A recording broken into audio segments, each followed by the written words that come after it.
এক হৃদয় বিদারক ঘটনার সাক্ষী হলো কলসিমুড়া গ্রাম পঞ্চায়েতের ব্লক টিলা এলাকা। মাত্র 6 বছরের পরিতোষ সরকার এখন পুরোপুরি অসহায়। তার এই দুনিয়ায় একমাত্র অবলম্বন বলতে 11 বছরের বড় বোন প্রতিমা সরকার। পিতামাতাহীন এই দুই শিশু আজ সমাজের করুণ দৃষ্টান্ত হয়ে দাঁড়িয়েছে। পরিতোষের বাবা অজিত শীল বহু বছর আগে নিখোঁজ হয়ে যান। মা প্রতিমাশীল কোনো রকমের শ্রমজীবী কাজ করে দুই সন্তানকে নিয়ে সংসার চালাতেন। কিন্তু নির্মম ভাগ্যের পরিহাস, পয়লা বৈশাখের সংক্রান্তির দিনে হৃদরোগে আক্রান্ত হয়ে তিনিও মৃত্যুর কোলে ঢলে পড়েন।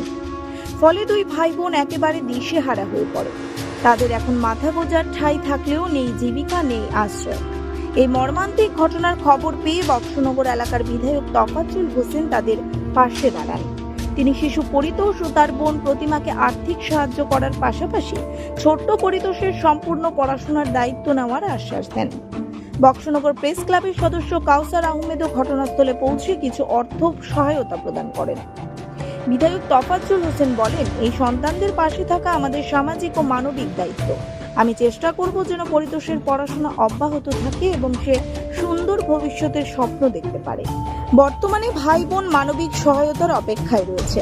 যারা এই অসহায় শিশুদের পাশে দাঁড়াতে চান তারা সমাজসেবক ও শিক্ষক রতন সরকারের সঙ্গে যোগাযোগ করতে পারেন। এই শিশুদের জীবনে একটু আশার আলো ফিরিয়ে আনতে সকলের এগিয়ে আসা দরকার। দৈনিক প্রহর।